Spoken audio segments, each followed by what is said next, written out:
Two beer nerds and 7 beers. This is Fresh Fest with Guzzle and Frag. So we're on to our second beer, and this is another Pilsner, but this one is a dry hop Pils, and it's called Rhythm in the Lands.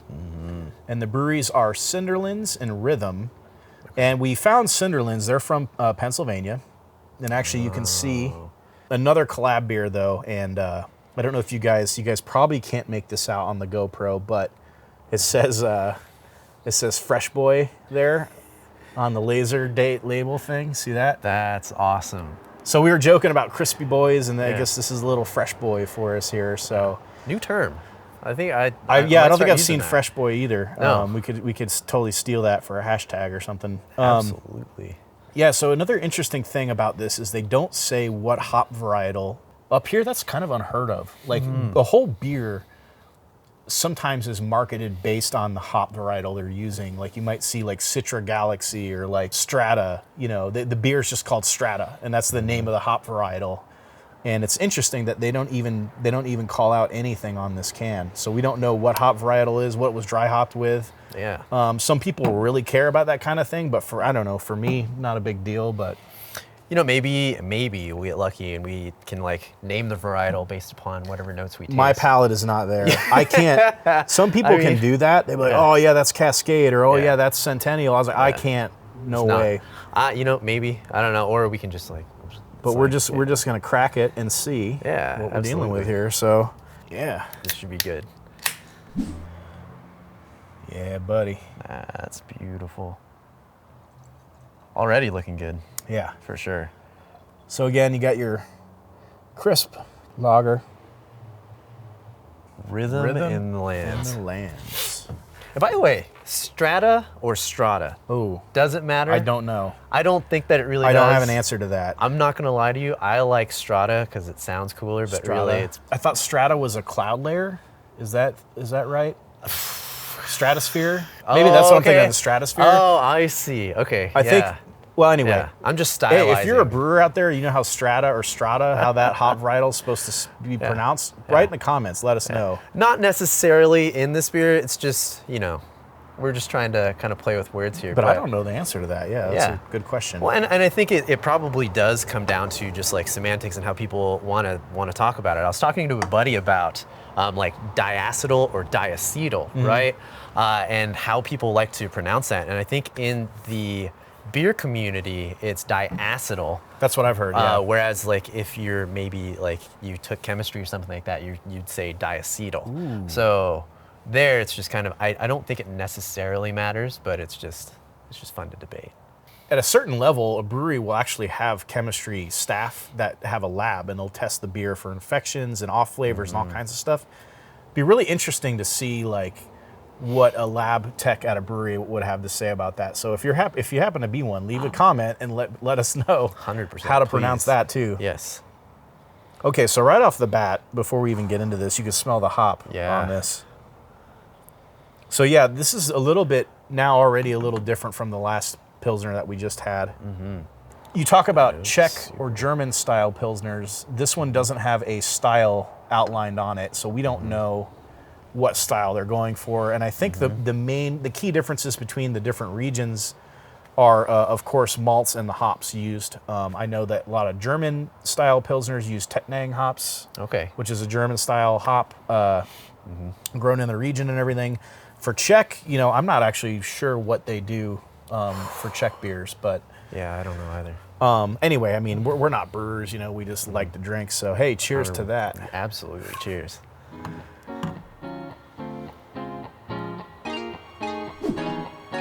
Yeah, so this right away, it's much more hoppy, not as to me not as refreshing, just because I'm not a big hop kind of guy.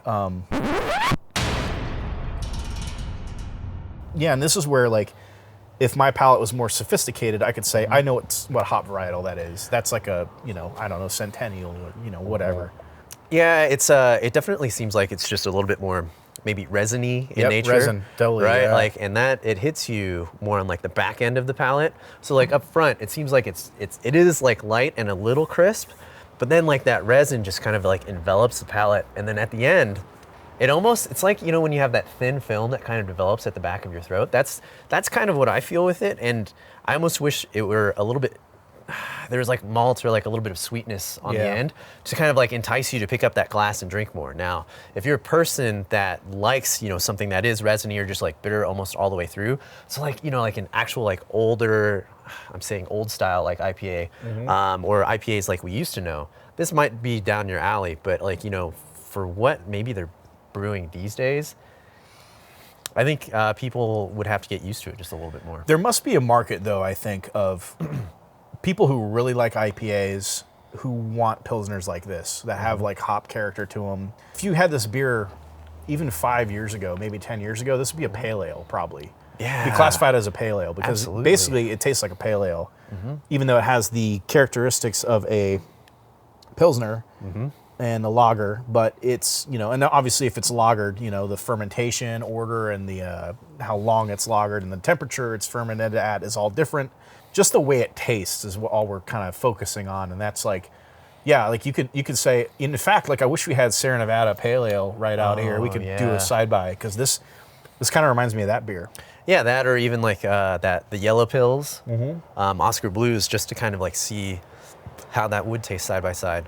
And like another note with lagering and that process, it generally takes a lot longer than with like your IPAs or your pale ales and things like that. So overall, it's actually more of an investment. If I'm thinking right? Like, it's true. You have to it's called lagering in that way. So yeah, and that's why you see breweries just cranking IPAs out like nobody's business, right? It's like 2 weeks they're ready, But it like lager, like Kent said, it's more, the brewery has to really invest time and ferment it at a different temperature, so you can't do it all together. It has to have its own basically system. Yeah. And some brewers are like, I'm not going to bother because I can sell IPAs, and all day. It's precious storage space, right? Or maybe your tap room or your space isn't as big, so if you literally if it's just taking up that much time, it's kind of business versus kind of like heart. What do you want to do? And so it'd be pretty tough.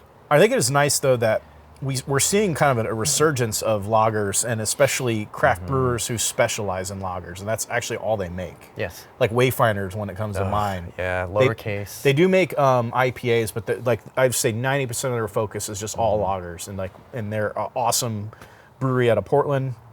A local one for us called Lowercase. They were making like every style, everything from lagers to stouts, and I think they sort of decided their strengths were in lagering, and they're really focusing on that, and everything they're making now is like the quality has gone up considerably, and like their lagers coming out are excellent. So like I'm all for that, and I think like we're at a point where craft lagers they sell. I feel like, because we're seeing so many of them hit the market now.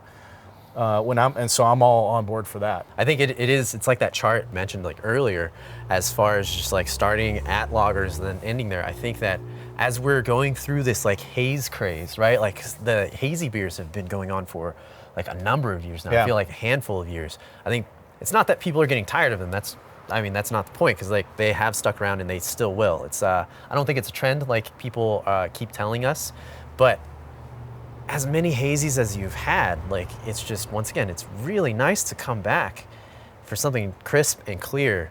And this is maybe a little bit of that gateway back into like crispybois, because like it is still crisp, but you get like some of that hop resin kind of like taste on it. Yeah, right? It's really interesting because there were probably at least 4 or 5 years where I didn't really drink lagers at all. I would only drink stouts, barley wines, sours, and then occasionally a pale ale or an IPA if I was forced to, but otherwise I didn't ever bother with a lager, because not that I thought that it was a cheap style of beer, but kind of like a point you touched on, like it's not going to surprise me. So why would I mess with a lager? Because I want something that's going to surprise me. And like, a barrel-aged stout or even a pastry stout, like, oh man, this tastes like French toast. I'm super surprised like they could pull this off.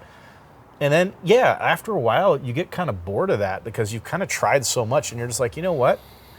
Let me go back to lagers because, you made a Czech style pils or a German style pils or like a Keller beer or something, but can you do it well? And I think that's the difference, is that when you find a craft brewer who can do a lager really well, that is something that's really unique, I think. And a lot of brewers try it, but I think it takes special skills to really pull it off really well. So attention to detail, execution, and maybe just like loads of patience in the way of just trying to understand that like you shouldn't overthink it or overdo it, right? Like there's a process here, and if you follow it to the T, like you come out with a really great product. Yeah, right? and I guess that it's kind of something we've been touching on is like the argument of tradition versus experimentation and being creative. And I think with lagers, maybe that's the issue, is that brewers feel like they can't be creative because you really should. I mean, not should. I shouldn't never say should in brewing, right? But they feel obligated to sort of keep it traditional, and not do crazy things with it. But at the same time, you have a dry hop pils that, to us, tastes almost like a pale ale in the profile of it and everything. So, and what's interesting is that it's only 4.7%. And so had you asked me, I actually would have thought that it was maybe around 5.5, closer to like 6, just based on the way that it tastes. Not necessarily like mouthfeel, gravity, anything like that, but like I thought it was actually a little bit more, but still very sessionable. I think that ultimately I'd have to be in the mood to drink this, whereas like what we started with, Between You and I think that's where it's just like anytime, even like at right now, I'm perfectly fine to drink it, whereas it's like this guy, I'd really have to put in some work or just feel in the mood for like a hoppy pils. I'm right there with you. Like for me, if I were in a bar, and like sometimes you go to these bars or restaurants where the tap list is a little lacking, they might have 2 or 3 beers on tap. You don't have a lot of choice. And I get handed a beer like this because basically my option was this, Bud Light, or an IPA. Well, I'm going to take this day in, day out, right? And it's not my first choice, but I'm not mad at the beer either. Like I could drink a few of these in a night with dinner or something, or if I'm at a trivia night or something. This is a fine beer to have. But again, like Kent was saying, not our first choice. The last beer, when it comes down to Pilsners, kind of like a cut above, and it's like, obviously, there's a market out there for hoppy Pilsners. I just don't think we are in that market. So, not a bad beer, not by any stretch, but not our first choice, I would say. Yeah, I think if we're kind of playing on the name, Rhythm and in the Lands doesn't dance too well on the palate, but it'll do the trick. Yeah. Getting fancy with the words. words. A little clumsy with the steps. That's hilarious. Yeah. Rhythm in the Lands. Cheers. Yes. We hope you enjoyed our Fresh Fest impressions. Thanks to my buddy Kent for joining up and sharing the beers. Like, subscribe, and let us know what you think. Stay tuned for more first impressions of the 7 Fresh Fest beers. More great beer content's on the way. Hashtag Fresh Fridays, and we'll see you next Friday for Fresh Fest beer number 3, a black sour. Cheers.